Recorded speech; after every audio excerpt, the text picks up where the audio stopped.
लकीरें जॉन एलिया।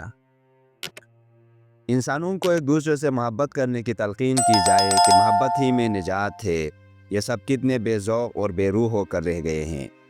इन्होंने तो ज़िंदगी को महज एक कारोबार समझ लिया है और दुनिया को महज एक बाज़ार। ताजिरों और सूदखारों, ज़िंदगी की शराफत का एहतराम करो और भाव-ताव करना छोड़ दो। अब इस सरज़मीन पर माल तिजारत और ताजिरों के सिवा कुछ भी नज़र नहीं आता। हर आदमी मनफ़ात अंदोज़ी के मुकाबले में एक दूसरे का बेदरंग हरीफ है और आदमियत हार और जीत के बोझ में दबी हुई कराह रही है।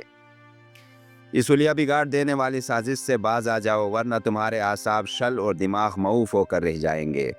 ये सब कुछ पागलपन नहीं तो और क्या है। इंसान को इसकी खबीस शहवतों, हकीर चालों, जलील नफ़रतों और रकीक नख़वतों ने बड़ी फजीहत में डाल दिया है। तंगदिल, खुदमुराद, बेमेहर, बताओ तुम्हें इस बेमेहरी से आखिर क्या मिलेगा। इंसानियत अपनी बेसाख्तगी, शोखी और तपाक से अक्सर महरूम हो गई है।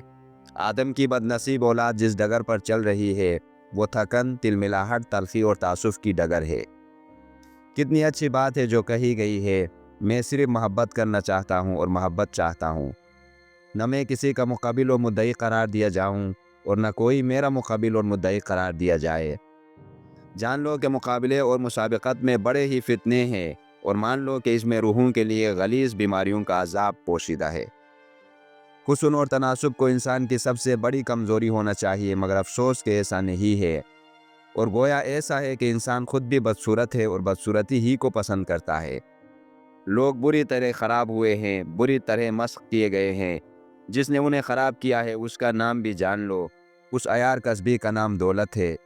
उसी ने दिलों से उनकी मोहब्बतें और रूहों से उनकी शराफतें छीनी है और ज़िंदगी को एक गिनौना पेशा बना कर रख दिया है।